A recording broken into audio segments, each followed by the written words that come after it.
Yeah, they call it peace through strength, right? But let's be honest, what we've been really seeing is peace through empire, right? And empire doesn't bring peace. It just brings pauses in the conflicts that are going on. And so, right now, with this current ceasefire going on in Gaza, the guns might be quiet, but Israel's already promising to go back in after they get all the hostages back. Washington is still signing the checks to Israel. And while Trump's taking a victory lap and all of his supporters are going on about how, Trump is the pro peace president, and well, all of you who were complaining about Israel and what's going on with Gaza, you should be celebrating and be so happy about this.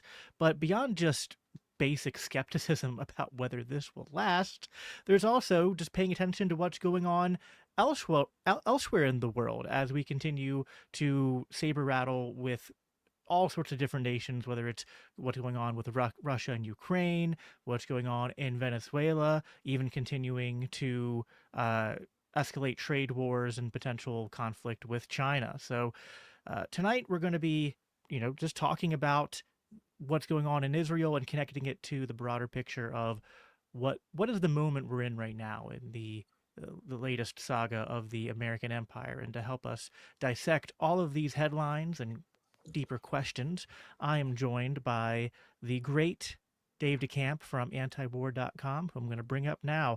Dave, thanks for letting me know I was muted, first of all, and thanks for being here tonight. I appreciate you joining us. I know you do a lot of work and are quite busy, so I always appreciate when you make the time to come in and talk to us here over here at the Libertarian Christian Institute. And of course, everyone, please make sure that you check out all of our shows at LCI, because we have quite a wide selection here, and we focus on talking about current events and philosophy and politics from a libertarian and Christian point of view. But as far as the diversity of shows here, I think, LCI's resident like foreign policy junkie, because I am all the time on antiwar.com and listening to Dave's daily anti-war news updates, which I highly recommend checking that out. Anti-war news with Dave DeCamp. You look it up, you'll find it anywhere.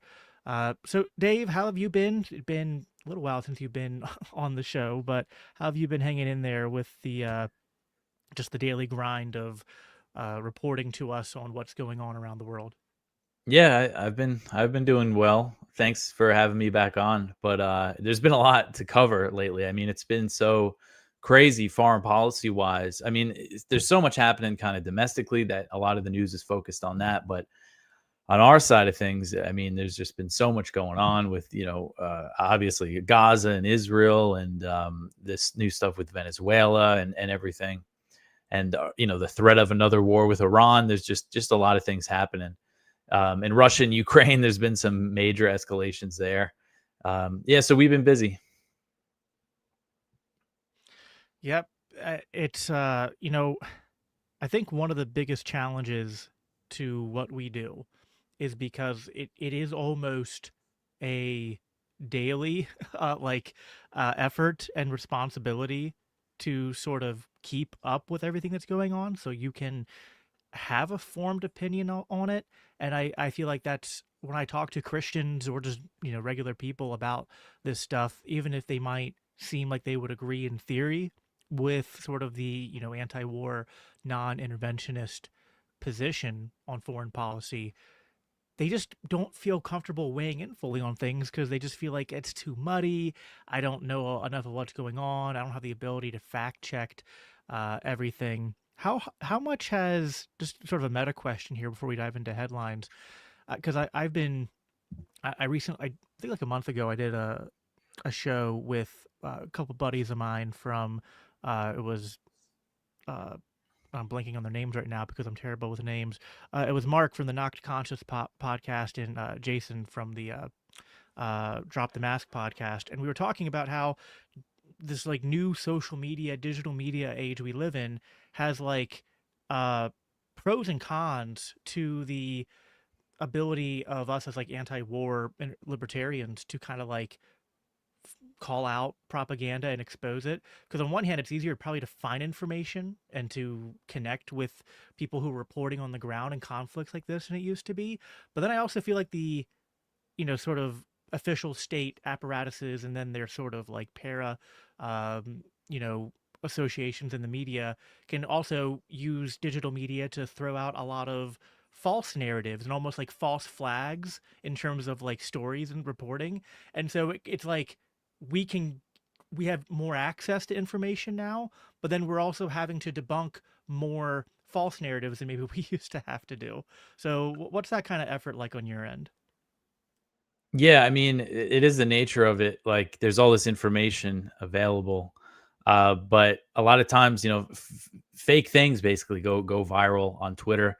You have a lot of these accounts that basically they just tweet like one line. It's like they're like news accounts, and sometimes they completely misconstrue a story, and then it just goes everywhere. One example I could just think of recently was Yemen announced that the Houthi government in Yemen recently announced that they're putting sanctions on U.S. oil companies, like in response to U.S. sanctions, which doesn't really mean much. But Reuters reported it as them announcing the ceasefire with the U.S. is over, that they're going to start targeting U.S. ships. It was just completely wrong. And then all these accounts on X like tweeted out the headline, and it just went everywhere. So it was like a combination of the old media and the new media just putting this BS out there. And then they kind of Reuters quietly changed the headline. And you see a lot of things like that. So yeah, it has its pros and cons. And again, the nature of social media is like everybody wants to be on top of the breaking news, wants to tweet about the breaking news right away. They want their tweet or post to be the first one that people see, so they share it and it goes viral. So I mean, kind of what we do at antiwar.com, especially me as like the news editor, in the hours that I'm working, I'm not just like putting out a story like immediately when news breaks. Sometimes I do, like if things are clear, but it's always good to kind of sit back and let things develop and figure out what the truth is. And I think that our readers and like people who listen to my show know that, if they see some things on social media, they can always go to us to be like, okay, is this really true? When it comes to foreign policy stuff. And sometimes it can be a little demoralizing because you see these like slop accounts on X just posting just fake news and just getting like millions of impressions and comments, and they're making a ton of money off of it. But that's just what it is. It's something we got to deal with. Yeah, absolutely. I agree with what you said there.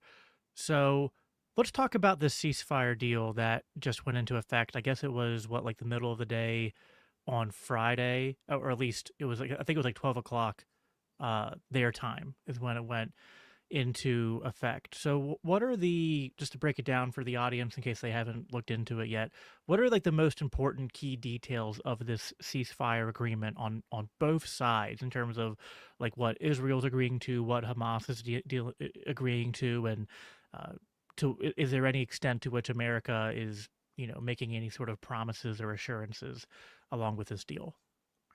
Yeah, so I mean, I think the important detail is that they've only agreed so far on this first phase, which is what we're seeing now. The ceasefire started Friday about noon, and then today we saw Hamas released all of the remaining Israeli hostages, the ones who are alive, in exchange for nearly 2,000 Palestinians who were held in Israeli jails, including about 1,700 who were just captured in Gaza and held on no charges.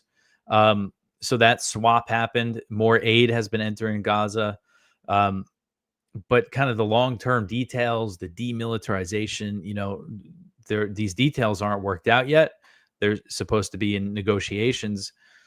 And one big concession that Hamas made was that they agreed to release the remaining hostages without a full Israeli withdrawal. Another part of this deal is that Israeli troops pulled back to a agreed upon line in Gaza.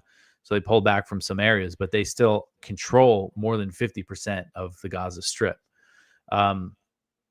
So obviously there's the risk here of Israel restarting things once, they get all the captives out, and then they could restart the bombing. But, the U.S. has told Hamas that they're guaranteeing that this is the end, that this is going to lead to, a lasting ceasefire deal, a long-term deal. And this promise, this pledge has been made in multiple ways. I mean, you had President Trump today. That was his message. He was speaking to the Israeli Knesset. He also chaired a summit in Egypt, and that's what he keeps saying that when he's asked by reporters that it's the end, it's the end, it's the end. And also, we just learned that Jared Kushner and Steve Witkoff. So Witkoff is Trump's Middle East envoy, and Kushner has been very involved in his activities lately. They met directly.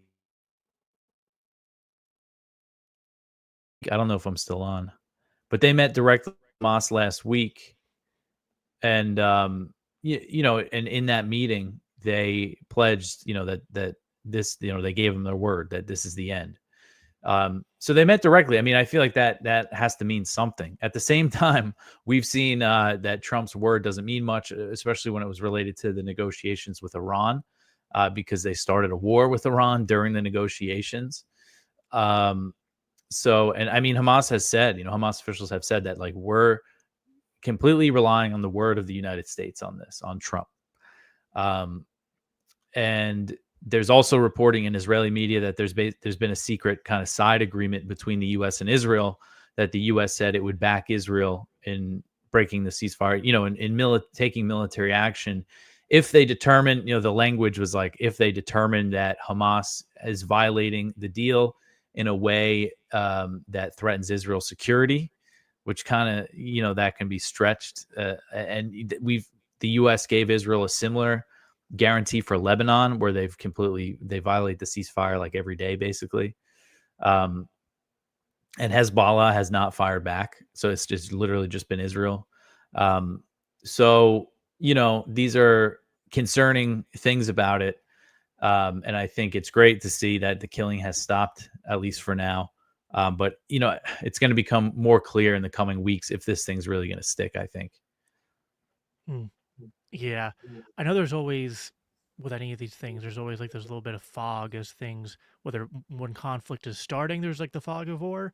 And then there's always like the kind of like murky nature of these ceasefire deals, because there's all these sort of like reports of one side or the other, like they'll say they're already violating it, right? So I saw on one hand people claiming that Israel like had already been violating it, and then people saying like no, it was just a, I guess like just not understanding the time zones properly. But then there was also something related to like Hamas doing some sort of like they were out there fighting certain like militia groups, or trying to detain, or like saying they're trying to like lower crime on the city level. And I heard you talk a little bit about this on the report this morning, but I was hoping maybe you could provide a little bit of extra clarity on sort of that front, because I mean, as you and I both know, it's like people are going to look at either side of that and then try to, run with it to push a particular narrative, whether they're, pro-Israel or anti-Israel. Yeah. So what Hamas has basically been doing is kind of reasserting control in the cities where Israel pulled out. And there's been some fighting between them and some militias that have been armed by Israel. As I understand it, some families, some clans that didn't collaborate with Israel that are also there's been some fighting between them and Hamas, and there's been some executions of people accused of collaborating. What's interesting, because so you see kind of a lot of people really pushing this story to say Hamas is violating the deal. Trump was asked about it, and he said that, we gave them permission to do that, to kind of reassert control, to crack down on crime, because there's a lot of crime in the area. So that's interesting. So I think that's important for people to be aware of, that Trump is saying that they actually said, Hamas could do what they're doing on the ground. And then the other side of it. So, it wasn't exactly clear like when the ceasefire was going to go into effect, because it was, I think, early Friday morning in Israel, like right after midnight, that they approved the deal. And Israeli media was reporting that means the ceasefire is in effect. And then there were some Israeli airstrikes, but then it wasn't actually until noon Gaza time that the ceasefire really went into effect. And for the most part, it has held. I mean, the only report I've seen was Sunday night. There was a report of a Palestinian being killed in southern Gaza by Israeli gunfire. And the thing is, it was the same case with the last ceasefire. It was really hard to figure out how many people were being killed because Hamas was kind of, was not drawing attention to these Israeli ceasefire violations because they were trying to get Israel to implement the full deal. But during the last ceasefire that lasted from January to March, the IDF killed over 100 Palestinians in Gaza. And, again, it's tough to know exactly what happened in each incident, but there's no sign that Hamas, tried to launch any attacks. And it was basically, it's usually the claim was, there was Palestinians approaching our positions. They were a security threat, so we fired on them, which, I mean, at this point, nobody can take the IDF's word seriously when they say that, especially when we've seen these killings near the aid sites and everything. So stuff like that is probably going to go on because you have a continued Israeli occupation of Gaza. And we'll probably see a similar thing where we won't see Hamas really draw much attention to it because they want this deal to go through. On the other hand, though, we still don't really know how any of this is going to work. So it's kind of all up in the air. Yeah, that's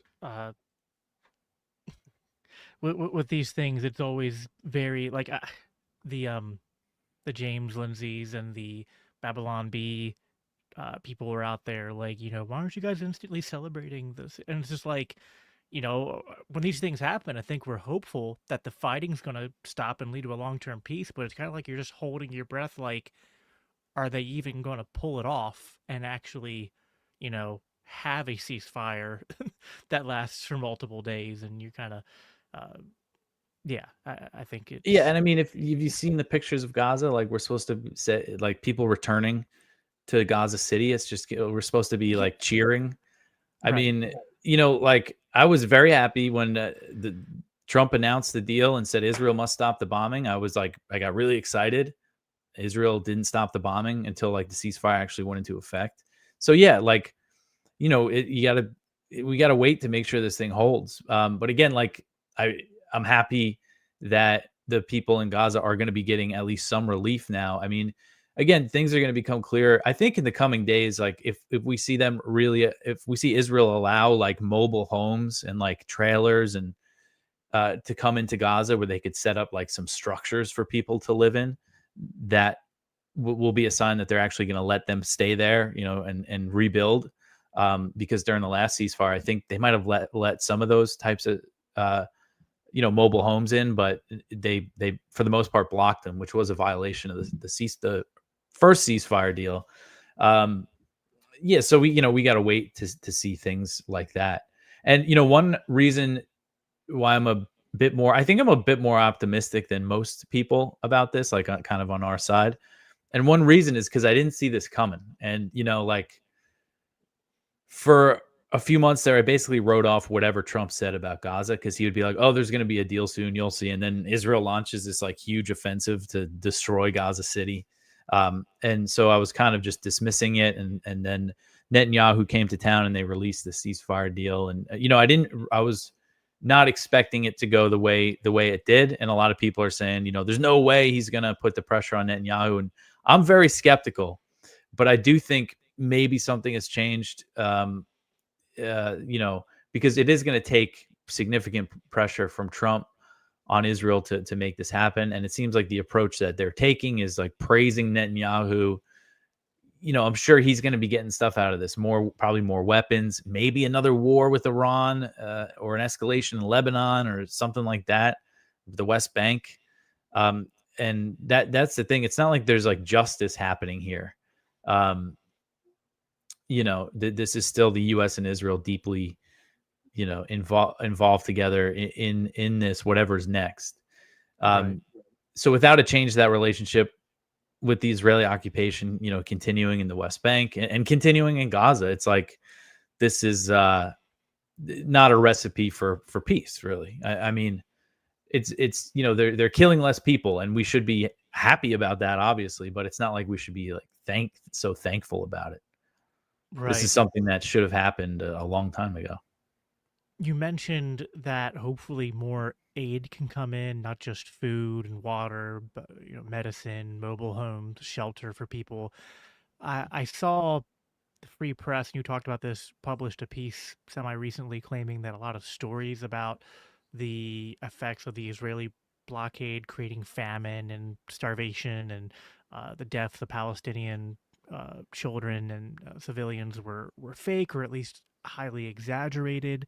So, and I know you reported that there then was some uh, people who recently kind of like looked into the free press's methodology on that, and that they didn't really contact families or the doctors or the hospitals in the region, and made some claims that were just false, like about like certain individual cases where, like, I know there was one where like the kid had cerebral palsy, and they were like, well, they had this condition beforehand. It's like, yeah, but like that doesn't cause you to be withering away Yeah. to skin and bone. What causes that is, not having food and water. And yeah, like it's even worse if you have a pre-existing condition to then not be getting enough food or water. How much you've covered this a lot. I know you uh, watch a lot of the reporting that gets done like there, like on the ground. What's your take on not just the free press's claim, but just the claims from skeptics in general that have been saying that I mean, I've seen it range from, well, maybe it's a little bad, but it's not that bad. It's not like all of the food and aid isn't getting there, and they're just trying to stop Hamas from stealing it at certain points, and and then going as far the other side of that spectrum is people saying that it's not only that it's not so bad, but that like, oh, uh, there's still plenty of these people who are just like, fine. They're living semi normally. They're going and getting their, like, I saw this one video that was so weird because it was uh this uh female Palestinian saying something not in English, and it was like being translated on the screen, and she's like holding her phone, and you see like her hand, and you see like a bunch of rubble around her, and then the social media account influencer like cut away, like, hold on, we're supposed to believe you're in some kind of like war torn region or whatnot, but like you had time to get your nails done. So just I don't know, it's just like weird, like people are trying to like act like on one hand it's either not that bad, or to even go as far as to say that like what you think, like there's not refugee camps, you think like what they're just all like there's a war zone, but people are just like still like going to work and living like business as usual. Like it's just to me it's I'm trying to ask questions like semi objectively, but it kind of just feels like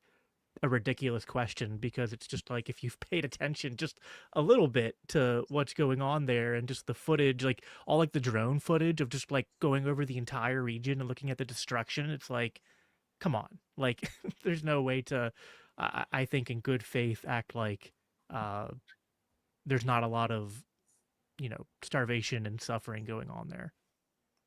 Yeah, yeah. Well, first of all, again, back to that first ceasefire deal. I believe it was March 2nd, early March. Israel blocked everything from entering Gaza. They announced it. They stopped letting all aid in. During the ceasefire before that, aid was kind of surged into Gaza. A lot of trucks were allowed in. It was part of the initial deal. But then they cut it all off for a few months, until basically the end of May, when they let like a trickle in, and then they started this so-called Gaza Humanitarian Foundation. But during that almost 3 months where it was completely shut off, we started to see the bakeries closed, the charity kitchens closed that were run by like the World Food Program and other organizations. And people were running out of ways to get food. And we started seeing, very emaciated children, including one of these kids who was, I believe he was about a year and a half old, who was the focus of the free press thing. And one thing, so it was drop site news that had the response to that report. One thing they showed was the child before March 2nd, before the Israeli blockade, and after. And he was, fat and happy before it. And after, he was, skin and bones. And regardless, and it wasn't clear what his, if I understand it correctly, it wasn't clear what his pre-existing condition was, but he needed like additional nutrients and supplements to be healthy and normal. And that could have been caused by the fact that his mother was malnourished when she was pregnant with him and gave birth under the bombing campaign. So these things are compounded on each other. So like it's just kind of absurd. It's absurd for a few reasons to say, oh, all these kids have pre-existing conditions. That's why they're starving. Well, they're starving because they can't get access to food, to basic food that you and I can get anytime we want. Like cerebral palsy, like you mentioned. Like I know people who have that, and they're not starving. They're not emaciated like that. And the other thing is that when famine sets in, these are always the first people to die. I mean, that's just always what happens. And then you see the people like, oh, look at these adults they look like they're eating fine when they see pictures of these babies and kids, but it's the children, they who have the worst effects from it. And I mean, because of all this kind of denial, I was kind of going back and looking at pictures from Yemen, from the famine there, from Sudan, and like you could see the children are like skin and bones, and the adults don't look like that. So it's like it's just they're trying to pick all these things out, and then a famine was officially declared by the IPC, which is a UN-backed food monitor. And also the FuseNet, the Famine Early Warning System Network, which is a U.S. government-funded food monitor. They both concurred that famine was occurring, at least in Gaza City, where they got data from. And the way that they determined this, one of the measures was measuring the circumference of children's arms, and also, so one of the things is, famine doesn't, as I understand it, doesn't have like a legal definition, but their definition of famine, they have a pretty high bar to make that declaration, including that 2 out of every 10,000 people are dying per day due to hunger or malnutrition related causes. And the number of deaths reported by the health ministry related to famine were nowhere near that. But their report determined that the death toll of the famine deaths are likely much higher than what the health ministry and what the hospitals are recording. Because for a few reasons, you have people dying outside of the hospitals, and also people dying, and this is something we saw a lot of doctors say who went to Gaza and volunteered, was that people were not recovering. People who were injured would go in for surgery and they wouldn't be able to recover because they were so malnourished and they would die. So there's so many, malnutrition related deaths that haven't been recorded by the health ministry. So yeah, I mean, the situation is just absolutely horrific and caused by the Israeli blockade. And like, there's no denying that reality. Yeah, I think it's even if they want to say, well, some of it's because it's like, first they say it's not happening, then if they convince them it is happening or was happening at least, that, well, it's because Hamas is taking everything. It's like, well, I have problems with that narrative on multiple fronts. One is just that, like, if you're the Israeli government and you're sending, aid in, like what, like the aid isn't being guarded by like the IDF or some kind of Israeli group or something. Like, so, well, they're just like letting people go without any protect. It's like, even if you're gonna say it's all Hamas's fault, it's like, so you're just like you're the one holding these people here. You know what I mean? Like, and I think it's unjust. But even if you're going to say you're justly holding people there, it's then your responsibility to make sure they get fed. Whether that's you bringing the food or making sure that other food that's being delivered there gets to them. So it's just, I don't know. It feels like, you know, a lot of this stuff, it, the expression I use when you're arguing about this stuff is that people set up these situations in like the debate where it's heads I win, tails you lose. Right? They're just always going to find some kind of deflection to, try to make it so that they don't have to deal with the reality of how bad it's been there. And I have questions. I'd be curious for your opinion just on Hamas broadly speaking, because I feel like this is something that's hard to talk about because on one hand, my general just kind of like blanket opinion about Hamas has been to say I'm not going to provide cover for them. I don't think that what happened on October 7th was justified, even though I think that it was predictable blowback and understandable, like why the Palestinians, you know, enough of them got radicalized to the point where they would execute a violent attack like that.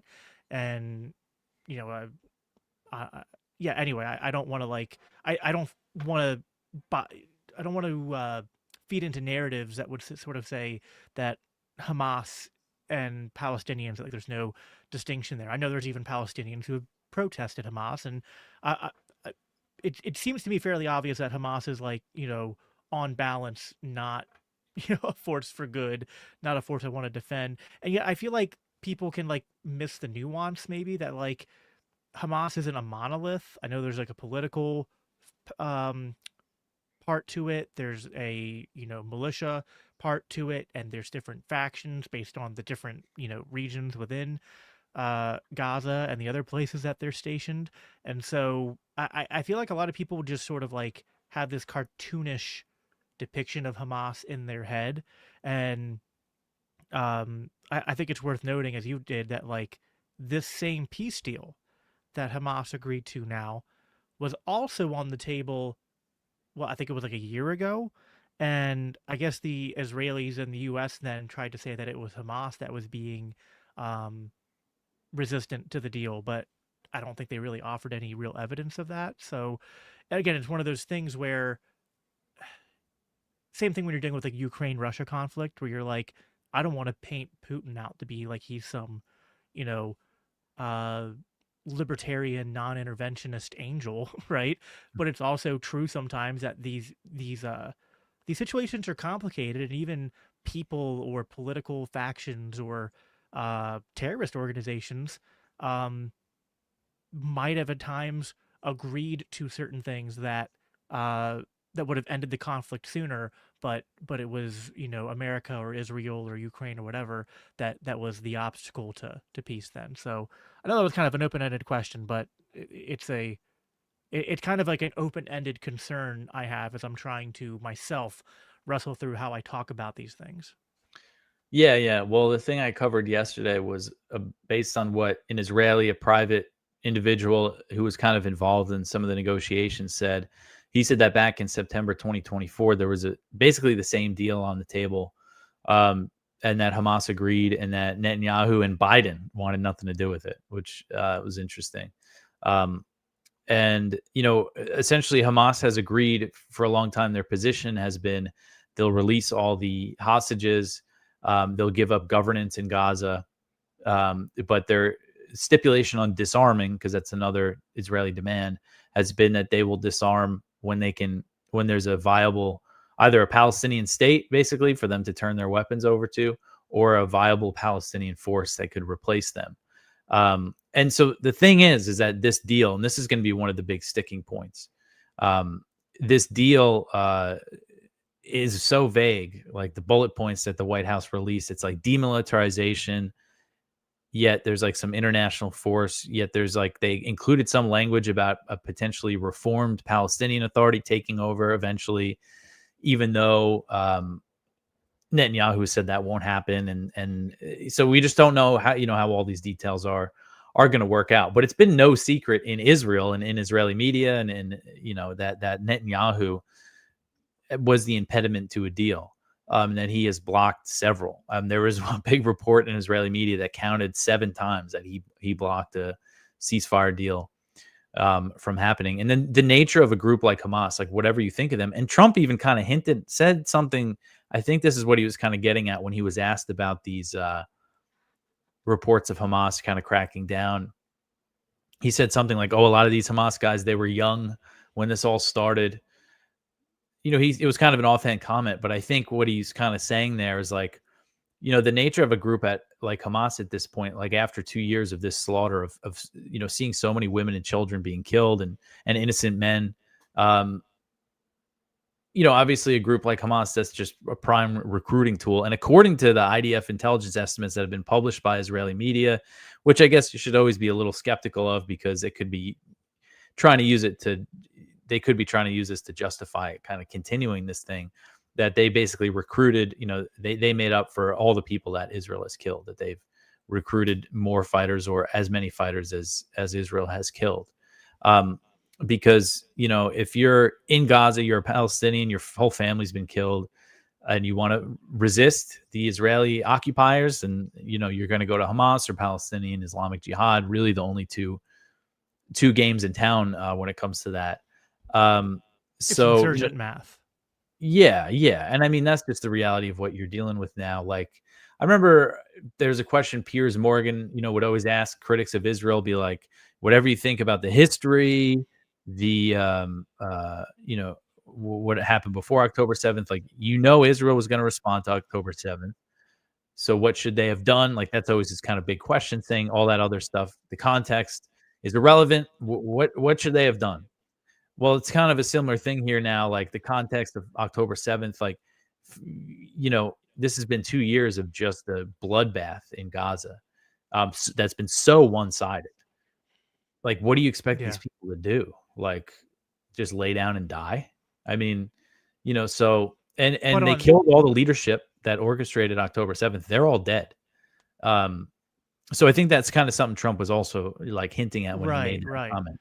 So it's Uh possible that like the people who are in there now are, probably still like not fans of Israel, obviously, but they probably don't have necessarily the same like at least not the like down to the T same uh strategic or ideological or political like uh machinations and beliefs as like those who were in charge 2 years ago. And so uh there's a little bit of and they're probably motivated to I feel like there's like a mixture there, right? Like even you probably could even say there was uh, initially a mixture with the initial Hamas leadership and fighters because like they again I think it's like there's something here that it's tough. I think especially as Christians, like we abhor violence. I'm not um I'm not Muslim, so right, so like it's not that I'm trying to sit here and like defend it, but I can, from a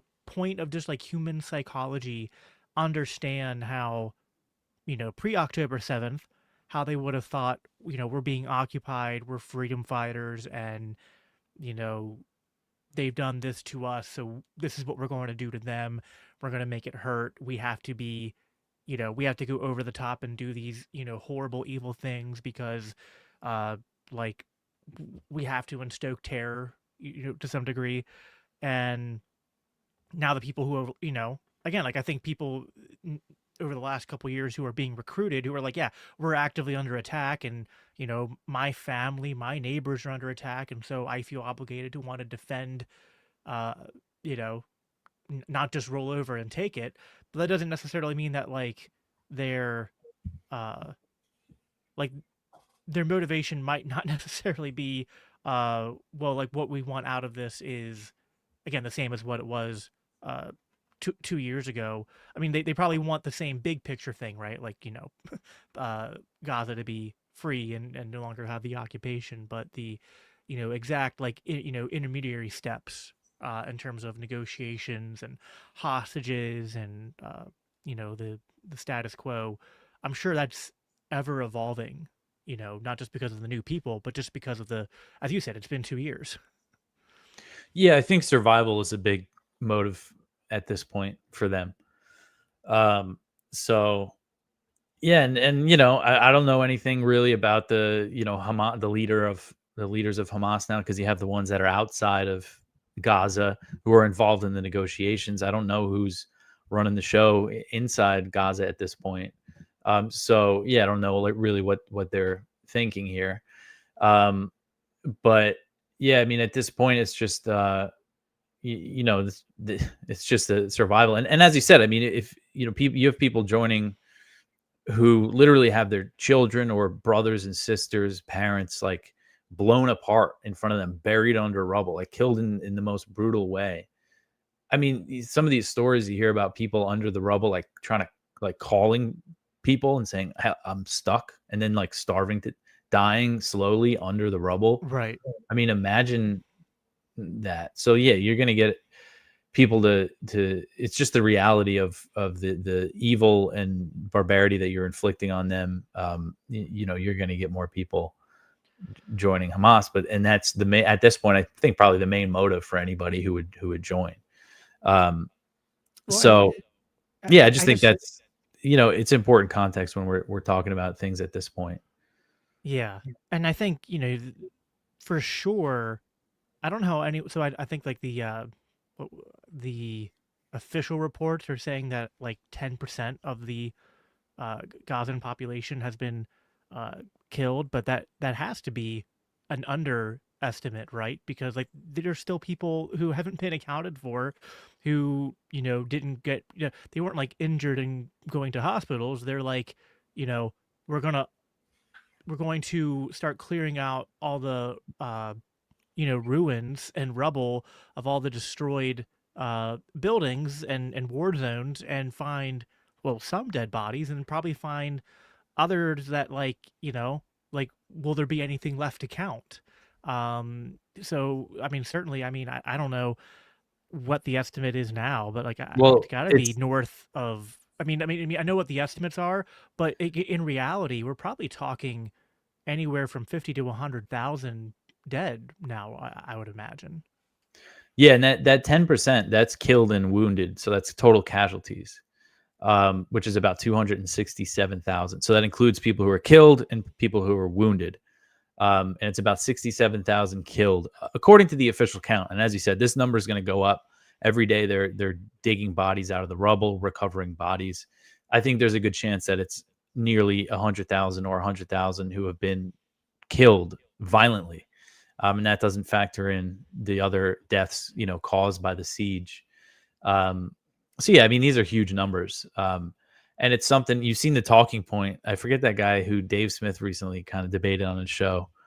Coleman Coleman Hughes. Hughes. Yeah, he said some tweet about like, oh, 97% of the population's still alive. Like, how can you call it a genocide? And it's like the implication is, oh, you only killed 3% of the population of the place. I mean, it's just, and I think, what is it, 67,000? It's about 4%, nearly 4% killed. And that doesn't factor in that, we don't know. I think between about 100 and 200,000 were able to leave during the first months, whether they had families elsewhere or they had got enough money that they were allowed to go into Egypt. That at one point they were just like, people who could cough up enough money could get out. So the population we're talking is probably really lower than the one that the 2.3 million that people are using, which was like the higher end of the estimate. So, but not to get too into the numbers here, but I mean, the fact that when you talk about a war, these numbers are just so like incredibly high.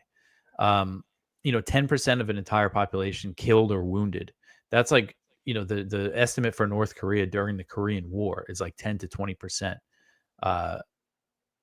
suffered casualties of the whole country. And that was one of the most brutal bombing campaigns, in history. So yeah, these are very high numbers. And when you look down to the percentages of women and children, based on the official count, it's something like 45 to 50% are women and children. And there's a guy I spoke to, his name's Matthew Cockrell. He's a historian, and kind of gets into the statistics of the death toll. And he's basically says, this is unprecedented, that high of a percentage of women and children killed. To find a war with similar numbers, you have to go back to the Rwandan genocide. Because, for a lot of reasons why civilian men are killed at a much higher rate than civilian women and children, for a few reasons. One is they could be mistaken for combatants, or the other is that they're the ones going out trying to get food and everything. And we actually saw, this is really sick, because we saw that ratio. It was over just 50% women and children killed. And that ratio went down a bit, down to like high 40%. When they opened up the Gaza Humanitarian Foundation, the aid distribution sites where people were being killed, either on their way or on their way back from getting food. Over 2,500 people have been killed, according to the health ministry. And for those not familiar, I mean, at this point, nobody is seriously challenging the health ministry's numbers. Because, once in a while, I'll have somebody tell me, oh, you can't believe any. That's just Hamas. But all the studies have shown that they're either reliable or likely a significant undercount. And, we've had reporting that the IDF uses them. There's an IDF, or was it the former defense minister, who said that, like, said the number of casualties, and it lined up with the health ministry. But anyway, so you had a lot of men, more men were getting killed at a higher rate since they opened the aid sites, because they would be the ones, for the most part, to go try to get the food.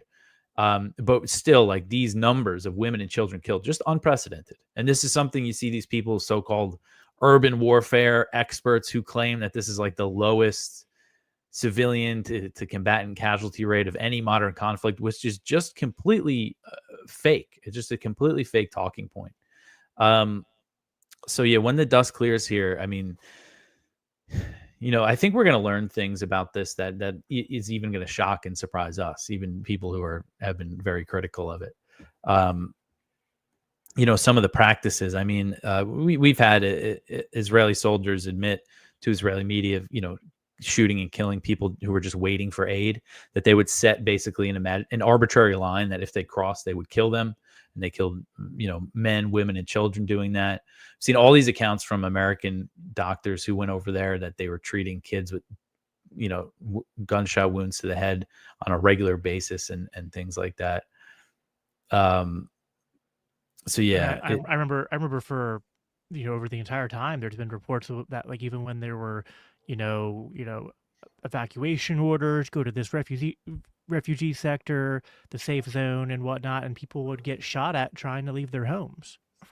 If they even wanted to try to make the voyage, which wasn't always, like, you look at I think people who don't look at the footage and the pictures of, like, what it looks like, it's like, uh if everyone's healthy and you can try walking there and you're willing to take the risk, like, I guess you can get there, but it's not like they have, working infrastructure with roads and cars to drive on. And if they have elderly or sick people, it just makes it, that much worse. I don't know what the end game is still for this from the American standpoint or Israel's standpoint. It just seems uh, like, I know to some extent the countries around Israel have been wanting to, at a more increased rate, try to normalize relations with Israel. But I don't know. Like, what do you think? I have a hard time thinking that if they don't stop soon, right, and even stopping now, I think there's still problems.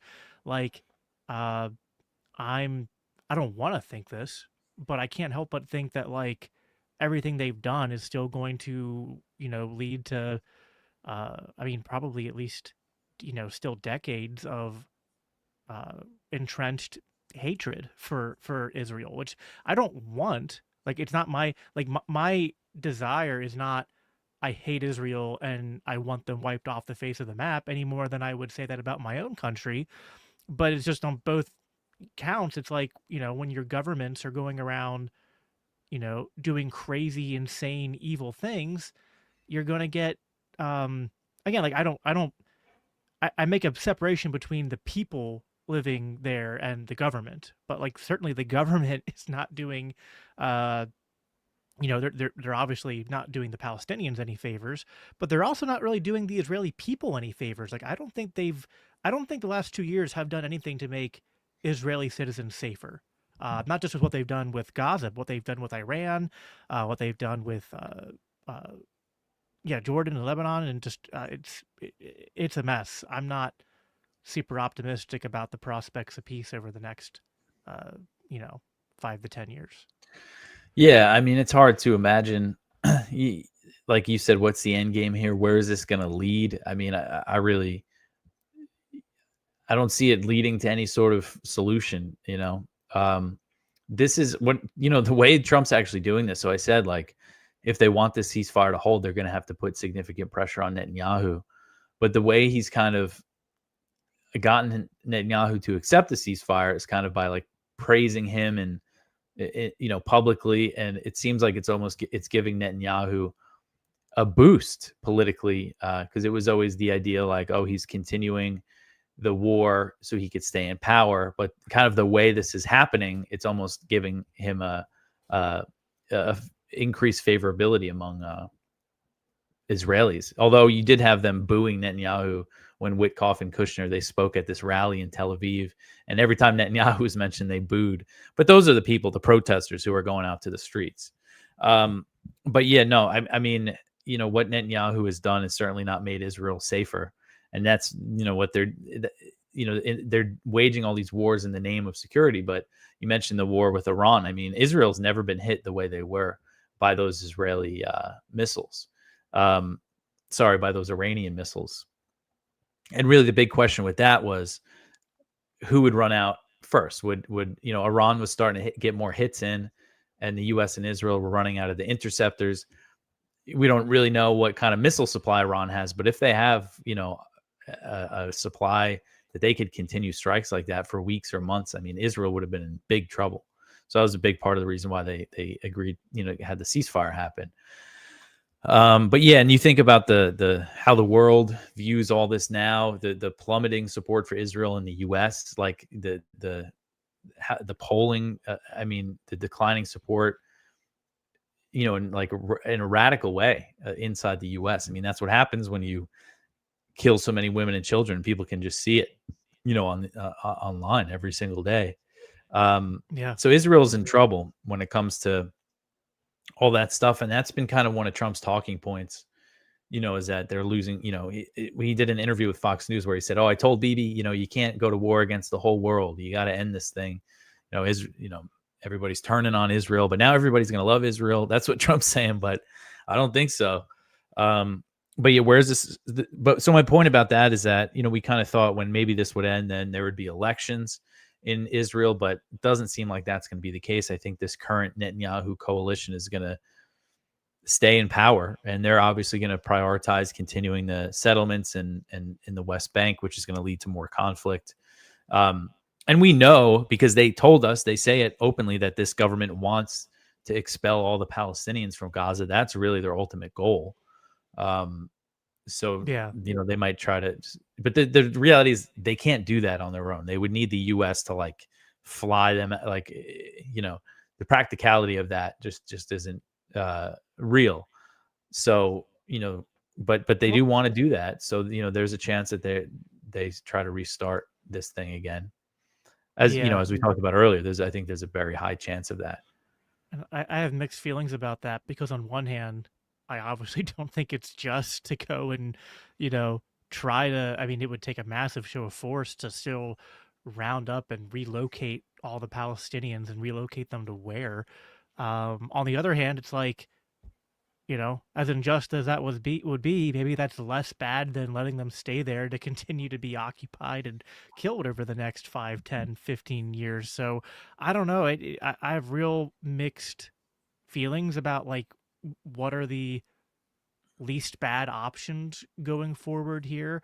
Even like you said, not all the deals of this process have been worked out yet. We don't know what they're gonna. Israel saying that as soon as they have all the hostages back, that they need to then proceed with clearing out all the tunnels, and what does that entail in terms of maintaining a ceasefire and Hamas agreeing to not resist that.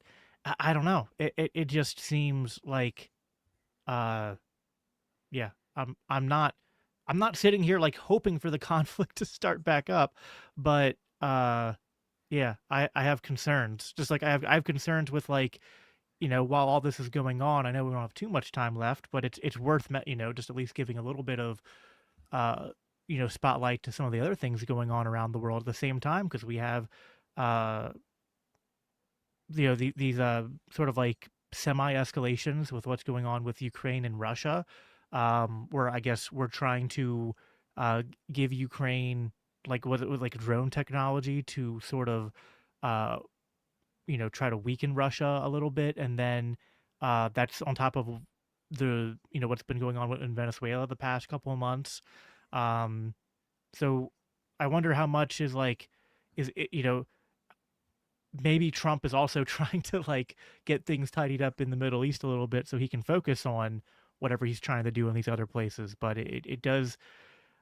I can't tell. I'm curious what you think. I can't tell if um what's going on, around the world. Is there a plan to it, or is it just because it's Trump and there's all these competing interests going on? Is it the opposite of a plan? Is this just he's winging it as he goes, and once in a while he does something that seems to be okay, you brokered a ceasefire deal and that's cool, but then there's a bunch of other times where he's swinging and he's making things 10 times worse in all these other places. So that's kind of the problem here too, is we don't really know. Trump is almost he it'd be different if we had like a neocon in office and we knew what his motivations are. With Trump, it's like he doesn't really have underlying motivations, ideological ones. So there's no telling what he's really thinking behind a lot of this stuff, other than maybe like trade deals and things like that. So yeah, what do you think about like the broader picture in terms of what's going on with all the other conflicts, and if there's um, is there anything going on with it, or is it just where these things are connected, or is it just uh, the the empire's left hand doesn't know what the right hand is doing?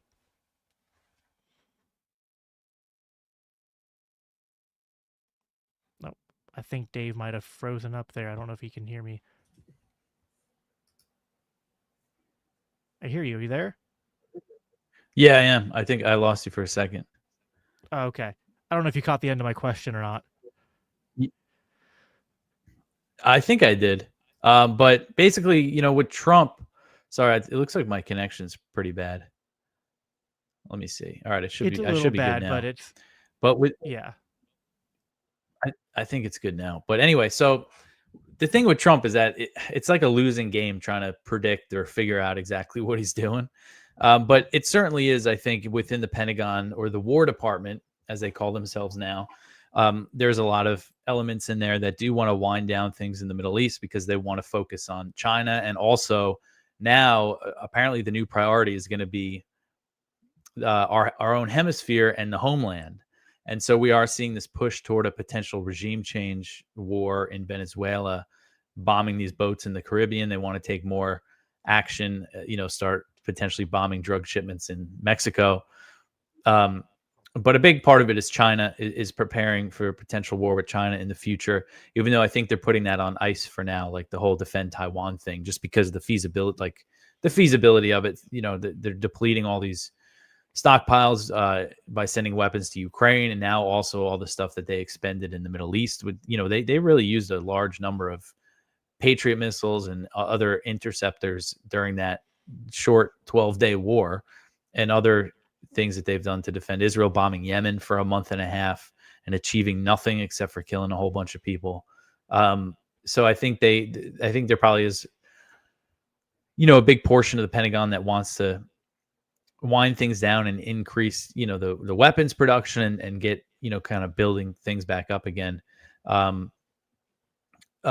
So on the other hand, though, there's other factors, there's other elements within the administration that would want another war with Iran. And I think Marco Rubio is included in that, who is not just the Secretary of State, but also Trump's national security advisor. And I think Trump could probably be convinced to support that again, based on kind of what he's been saying about it. I think he could be convinced again that it would be another short thing. Oh, we'll just, fly a few bombers there and that'll be that. But I think there's a good chance that next time it'll get much, much bloodier. So, yeah, it's tough to say what's going to happen next. But I think that's probably part of the thinking, is like they want to focus on other parts of the world. And it's just been too much that they've been expending with Israel lately. Yeah. I guess this is America first foreign policy.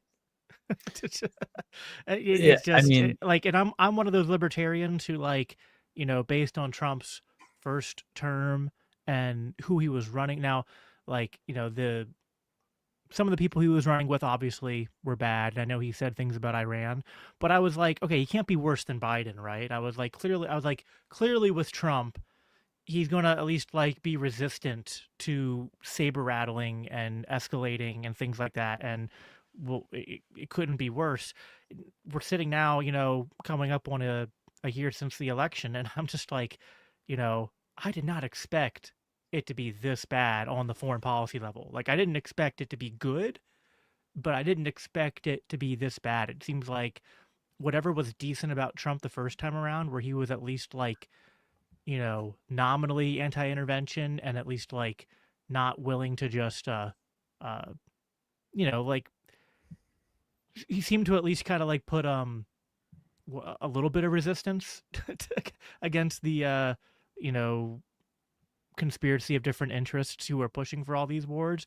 It seems now that he's yeah, it's bad. I don't know what else to make of it other than that. And um, it's not like, I guess my message to the people who voted for Trump, whether they're libertarian or not, is just that, like, I don't see how, even if you're not a non-interventionist libertarian like me, which I think you should be, I think especially if you're a Christian, you shouldn't be pro-war and pro, wars of choice that are killing all these innocent civilians. But beyond that, I'm just like, how is any of this making us safer or benefiting us economically? Or I don't get it. It's maddening. So I don't know if you have anything you want to close with in terms of just on that front, in terms of just like uh the message about, like, why, like, beyond just the humanitarian side of this, it just, none of this makes a lick of sense. Yeah, I mean, it doesn't make sense at all, especially continuing the war in Ukraine, and talking about giving Ukraine Tomahawk missiles, which is just an insane escalation. And continuing supporting Israel like this. I mean, it doesn't do anything good for Americans. I think that's really clear, and that's kind of the message we've seen from like Marjorie Taylor Greene and others of that, from that side, is just basically this: none of this is helping us or doing anything beneficial to Americans. And I think that's pretty clear, and it's clear to a lot of people. Yep, absolutely. Dave, I appreciate your time. Everyone, please make sure you check out antiwar.com and anti-war news with Dave DeCamp. It is pretty much, every day. I guess you take a day off here or there, but pretty much every day you release an episode of that where you kind of go over the headlines from antiwar.com and break things down, and it helps keep me informed. And I just highly recommend that everyone at our audience here at LCI checks it out. It's a great place to just be informed about what's going on in the world, and just, yeah, hope we can continue to pray for peace, to use our voices and our platforms to advocate for a foreign policy that isn't just America first, but especially to my Christian audience, like, let's uh, man, I mean, to the leaders like Marco Rubio who claim Christ and that advocate for these policies. I mean, I just think of that. I always go back to the sheep and the goats passage. You know what I mean? Where, like, Jesus says, like, that which you've done to the least of these, you've done unto me. Uh, People like Marco Rubio are going to have a lot of explaining to do on that day of final judgment, I think. So, uh, yeah, Yeah, I thanks. agree with that. Yep, absolutely. Well, thank you, Dave, for joining us. Thank you, everybody, for tuning in and watching this. Make sure you give this a thumbs up if you're watching on YouTube. Subscribe, hit the notification bell. Check us out at libertarianchristians.com if you want to find out more about us. And as I always conclude by saying, live at peace, live for Christ, take care.